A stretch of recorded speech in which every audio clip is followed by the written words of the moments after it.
అధిక బుద్ధిని అనుగ్రహించేవాడైన యేసుక్రీస్తు ప్రభు నామంలో మీ అందరికీ నా హృదయపూర్వక శుభములు. ఈ రోజు మన ధ్యానం లూకా సువార్త 4వ అధ్యాయం 1 నుండి 4 వచనాల వరకు. మొదటి వచనం నుంచి చదివితే, యేసు పరిశుద్ధాత్మ పూర్ణుడై యోర్దాను నది నుండి తిరిగి వచ్చి 40 దినముల ఆత్మచేత అరణ్యంలో నడిపింపబడి అపవాది చేత శోధింపబడుచుండెను. ఆ దినములలో ఆయన ఏమీ తినలేదు. అవి తీరిన తర్వాత ఆయన ఆకలి కొనగా, అపవాది, నువ్వు దేవుని కుమారుడువైతే రొట్టె అగునట్లు ఈ రాతితో చెప్పుమని ఆయనతో చెప్పాను.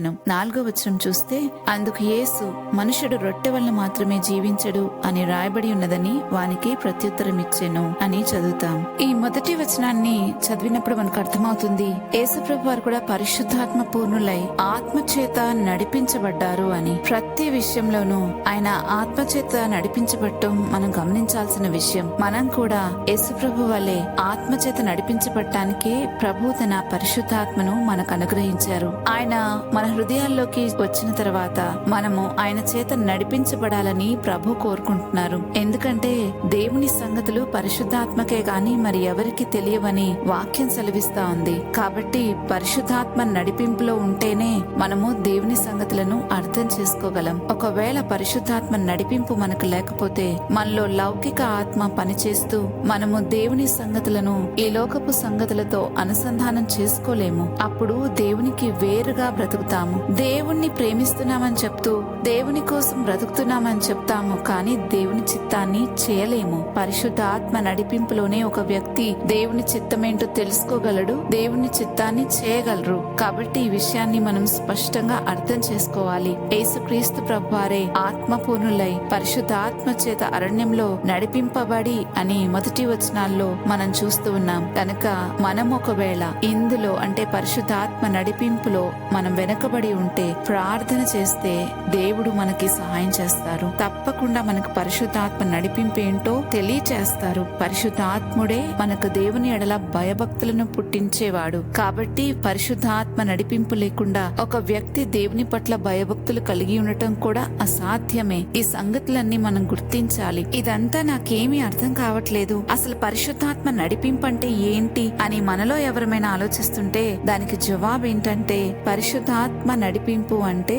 పరిశుద్ధాత్మ మనల్ని గైడ్ చేసే విధానాన్ని గురించి మనం మాట్లాడుకుంటున్నాం. ఆయన మనల్ని ఒప్పించిన, సర్వసత్యంలోకి నడిపించిన, భవిష్యత్ విషయాలు తెలియచేసిన, దేవుని సంగతులు మనకు బయలుపరిచిన ఈ విషయాలన్నీ ఆయన వాక్యంలోనే వాక్యంతో సమానంగానే మాట్లాడతారు, వాక్యంతో ఏకీభవించి మాట్లాడతారు. తండ్రి, కుమార, పరిశుద్ధాత్మ త్రియేక దేవునిగా ఉన్నారు. వారు ముగ్గురు అన్ని విషయాల్లోనూ ఏకీభవించిన వారే, ఒకరికి వేరుగా ఒకరు మాట్లాడేవారు కారు. కాబట్టి పరిశుద్ధాత్మ నడిపింపును ఎలా అర్థం చేసుకోవచ్చు అని అంటే, ఆ నడిపింపులో ఉదాహరణకి ఇప్పుడు ఒక సిచ్యువేషన్ లో అంటే ఒక పరిస్థితిలో నేను ఒక నిర్ణయం తీసుకోవాల్సి వచ్చింది. అది ముందుకు వెళ్లాలా లేకపోతే అక్కడ ఆగిపోవాలా అనేది. అక్కడ నేను ప్రార్థించినప్పుడు పరిశుద్ధాత్మ నాలో ఒక ప్రేరణ కలిగిస్తారు. అది ముందుకు వెళ్ళాలి అని ఒకవేళ ప్రేరణ కలిగిస్తే అది వాక్యానుసారంగా ఉందో లేదో మనం చూసుకుంటే మనకు అర్థమైపోతుంది. ఇది ఆత్మ నడిపింపా లేకపోతే మన స్వంత ప్రభావమా, మన సొంత నడిపింపా అనేది.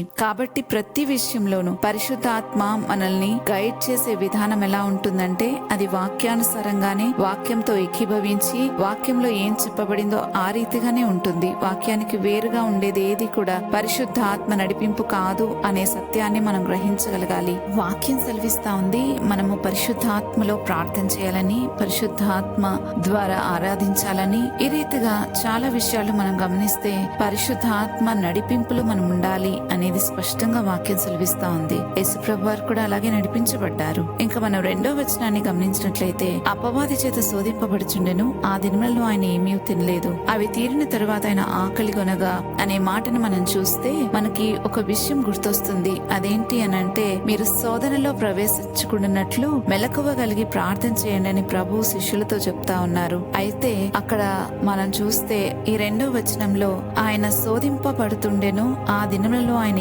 ఏమీ తినలేదు. దాని అర్థం ఆయన శోధన కాలంలో ఆయన ఉపవాసం ఉండి ప్రార్థన చేసినట్లుగా మనం ఇక్కడ గమనిస్తున్నాం. ఆయన జీవితమే మనకు మాదిరి. ఆయనకే అంత ప్రార్థన, అంత ఉపవాసం అవసరమైతే మరి మనకు కూడా అంతకన్నా ఎక్కువే అవసరం కదా. నీవు ఒకవేళ శోధించబడుతున్నావా, ఏదైనా టెంప్టేషన్ నిన్ను చాలా హీనదశకు నడిపిస్తుందా, అయితే ఉపవాసం ఉండి ప్రార్థన చేయి, తప్పకుండా దాని నుంచి విడుదల పొందుకుంటావు. అనేక సార్లు నా జీవితంలో నేను కూడా దీన్ని నేను రుచి చూశాను, నేను పొందుకున్నాను, కాబట్టి ఇంత ధైర్యంగా చెప్పగలుగుతున్నాను. నిజంగా మన శోధన కాలంలో మనం ఉపవాసం ఉండి ప్రార్థన చేసినప్పుడు శోధనలను జయించగలుగుతాము. ప్రభు కూడా ప్రార్థన ద్వారా, ఉపవాస ప్రార్థన ద్వారా శోధన జయించగలిగినట్లుగా మనం చూస్తాం. ఇంకా తర్వాత వచనాల్లో కూడా ఆయన వాక్యంతో అపవాదిని ఎదిరించటం మనం 3-4 వచనాలు, ఇంకా తర్వాత 5, 6, 7 వచనాల వరకు ఈ విషయాన్ని మనం చదవగలం. అయితే ఈ రోజు మన ధ్యాన భాగంలో 3-4 వచనాలను గమనించినట్లయితే, అపవాది దేవుని కుమారుడు నీవైతే రొట్టె అగునట్లు రాత్తో చెప్పమని ఆయన యేసుప్రభు వారిని ఛాలెంజ్ చేస్తూ ఉన్నాడు. అయితే అందుకు యేసుప్రభు అంటున్నాడు, మనుషుడు రొట్టె వల్ల మాత్రమే జీవించడు అని రాయబడి ఉన్నదని వానికి ప్రత్యుత్తరం ఇచ్చారు. నిజంగా ప్రతి ఒక్క శోధన అంటే అపవాది చేసే ఛాలెంజెస్ కి వాక్యమే దానికి సమాధానం అనేది మనం గుర్తించాలి. ఒక మనిషి శోధనలో పడిపోకుండా నిలబడి ఉండాలి అని అంటే ఉపవాస ప్రార్థన, వాక్యము రెండు సమానంగా మన జీవితంలో ఉన్నప్పుడు మాత్రమే శోధనలను పూర్తిగా జయించగలం, అపవాదిని ఎదిరించగలం అన్న సంగతిని మనం ఈ ధ్యాన భాగం ద్వారా తెలుసుకుంటున్నాము. అయితే అపవాది విసిరిన ఛాలెంజ్ కి యేసుప్రభు వారు ఇచ్చిన సమాధానం చాలా గొప్పది. ఆయన అన్నారు కదా, మనుషుడు రొట్టె వల్ల మాత్రమే జీవించడు అని. లూకా ఇంత మట్టుకే రాశాడు, కానీ మత్తయి ఇంకా పూర్తిగా ఆ స్టేట్మెంట్ ని కంప్లీట్ చేస్తూ రాశాడు. మనుషుడు రొట్టె వల్ల మాత్రమే జీవించడు, కానీ దేవుని నోట నుండి వచ్చు ప్రతి మాట వలన జీవించును అని యేసుప్రభు వారు చాలా స్పష్టం చేస్తున్నారు. రొట్టె శరీరానికి ఆహారం, అయితే దేవుని నోట నుండి వచ్చే ప్రతి మాట ఆత్మకు ఆహారం. ఈ విషయాన్ని మనకు తెలియచేస్తున్నారు ఇక్కడ. శరీరానికి ఎంత ఇంపార్టెన్స్ ఇస్తామో ఆత్మకు అంతకన్నా ఎక్కువ ఇంపార్టెన్స్ ఇవ్వాలని ప్రభు మనకి నేర్పిస్తున్నారు. ఎందుకంటే శరీరానికి ఎంత పోషణ ఇచ్చినా అది కృషించిపోక తప్పదు. అదే ఆత్మను నువ్వు ఎంత పోషిస్తే అంత రోజు రోజుకి నూతన పరచబడుతూ ఉంటది. దీన్ని బట్టి మనకు అర్థమవుతుంది మనం ఆత్మ మీద ఎంత పెట్టుబడి పెడితే మనకంత లాభం ఉంటుంది అని. శరీరం మీద పెట్టేది అంతా కూడా ఒక రోజున మట్టికి చేరుకోవాల్సిందే. అలాగని శరీరాన్ని పోషించుకోవాల్సిన అవసరం లేదని కాదు. దేవుడు ఎన్ని రోజులు మనకు ఆయుష్ ఇస్తారో అన్ని రోజులు మన శరీరాన్ని కూడా పోషించుకోవాలి. శరీరానికి దేవుడు ఏమీ తక్కువ విలువ ఇవ్వలేదు. మన దేహాన్ని దేవునికి ఒక ఆలయముగా అది చేయబడిందని వాక్యంలో రాయబడింది. మన శరీరానికి మన ఆత్మకు రెండిటికి ఆహారం అవసరమే. ఎవరిలో అయితే ఆత్మ తిరిగి జన్మిస్తుందో వారి దేహాలు మాత్రమే దేవాలయాలుగా మారుతాయన్న సంగతిని గుర్తించాలి. ఎందుకంటే ఆత్మ తిరిగి జన్మించకుండా మనలో పరిశుద్ధాత్ముడు వచ్చి నివాసం చేసే అవకాశం లేదు. దేవుని ఆత్మ ఎవరిలో అయితే ఆత్మ తిరిగి జన్మిస్తుందో వారిలోనే నివసిస్తాడు. అందుకని మనలోని ఆత్మ తిరిగి జన్మించినప్పుడు పరిశుద్ధాత్ముడు మనలో ఉండడానికి ఆయన పంపబడతాడు. అయితే ఆత్మ ఎప్పుడు తిరిగి జన్మిస్తుంది అని గనక మనం ప్రశ్నించుకుంటే, ఒకరు మారు మనసు పొందుకుని, అంటే మారు మనసు అంటే మరొకసారి చెప్తున్నాను, దేవుని చిత్తము చేయడానికి తీర్మానం తీసుకున్నవారు. నా ఇష్టం కాదు ప్రభా, నీ ఇష్టమే ఇక మీదట నా జీవితంలో జరిగించుకుంటాను, నీ చిత్తమే జరిగిస్తాను అని ఎవరైతే తీర్మానం తీసుకుని ప్రభువుని వెంబడించడం మొదలు పెడతారో, ఆ తీర్మానం తీసుకున్న తర్వాత మనలో ఉన్న పాపం అంతటిని దేవుని ఎదుట ఒప్పుకుని విడిచిపెట్టడానికి ఇష్టపడి పశ్చాత్తాపడి పాపక్షమాపణ పొందుకుని దాని నిమిత్తమై బాప్తిస్మం పొందుకుంటారో వారిలో ఆత్మ తిరిగి జన్మిస్తుంది. ఆత్మ ఎవరిలో అయితే తిరిగి జన్మిస్తుందో వారిలోనికి పరిశుద్ధ ఆత్మ నివసించడానికి పంపబడతాడు. అప్పటి నుంచి వారు ఆత్మ నడిపింపులో ఉండగలుగుతారు. మనలోని ఆత్మ తిరిగి జన్మించకుండా పరిశుద్ధ ఆత్మను మనలో వచ్చి నివసించే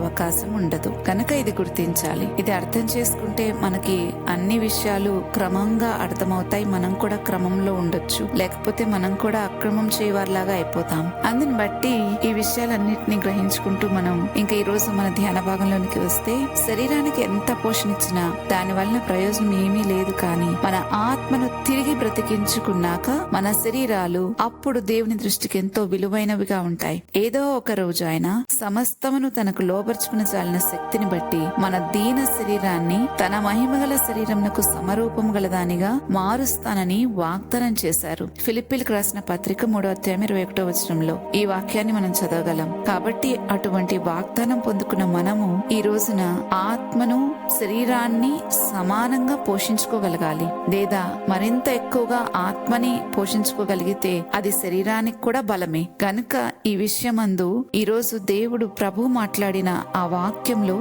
ఈ సంగతులన్నీ చాలా స్పష్టంగా మనకు అర్థం అవుతున్నాయి. గనుక మనుష్యుడు రొట్టె వలన మాత్రము కాదు గాని దేవుని నోటి నుంచి వచ్చే ప్రతి మాట వలన బ్రతుకును జీవించును అని యేసుప్రభువారు చెప్పిన మాటకు అర్థం ఇదని గ్రహించి మనము దేవుని నోటి నుంచి వచ్చే మాటతో మన ఆత్మను పోషించుకుంటే అది మనకెంతో ప్రయోజనకరమని గుర్తించి నిత్య జీవానికి అది మనల్ని నడిపిస్తుందని మనం గుర్తించి దాన్ని బట్టి దేవుని వాక్యాన్ని ప్రతిరోజు అనుదినం ఆహారంగా దాన్ని భుజించగలిగితే నిజంగా అది మనకెంతో ఆశీర్వాదకరం. మరి ఈ విషయాన్ని తీర్మానం తీసుకుని ప్రతిరోజు వాక్యం చదువుకుందాం. ఈ వాక్యాన్ని చదివిన వాక్యాన్ని బట్టి బ్రతకటానికి ప్రార్థన చేసి శక్తి పొందుకుందాం. ప్రార్థన చేసుకుందామా? మహాపరిశుద్ధుడైన మా గొప్ప తండ్రి, నీకు స్తోత్రాలు చెల్లిస్తున్నాము. దేవా, ఈ సమయంలో మీరు మాతో మాట్లాడిన ప్రతి మాటను బట్టి మేము బ్రతకాలని కోరుకుంటున్నాం. ఈ వాక్యమే మా ఆత్మని తిరిగి జన్మింప చేస్తుందని అయా మాకు అర్థమైంది. కనుక ప్రభా, ప్రతిరోజు నాయన నీ వాక్యాన్ని మేము భుజిస్తూ ఆత్మలో బలము పొందుకోవడానికి కృప చూపమని వేడుకుంటూ ఉన్నాను. ఈ వాక్య ఆహారాన్ని మేము తీసుకున్నట్లుగా అది మేము గ్రహింపు చేసుకోగలిగినట్లుగా గ్రహింపు శక్తిని మీరు మాకు దయచేయండి. పరిశుద్ధ ఆత్మ నడిపింపును మాకు ఇవ్వండి. సోదరుని జయించగలిగిన శక్తివంతమైన ఉపవాస ప్రార్థనలు మేము చేయగలిగే కృప మాకు దయచేయండి. ప్రభా, ప్రార్థన వాక్యము నిరంతరము రెండు మా జీవితంలో సరిసమానంగా ఉండడానికి కృప చూపమని, వాక్యానుసారంగా బ్రతికే శక్తిని మాకు దయచేయమని వేడుకుంటూ ఈ మనవులన్నీ యేసు ప్రభువారి నామంలో బ్రతిమాలుతున్నాము తండ్రి. ఆమెన్. రేపటి ధ్యానంలో మరలా తిరిగి కలుద్దాం. అంతవరకు దేవుని కృప మనందరికీ తోడైనను గాక. ఆమెన్.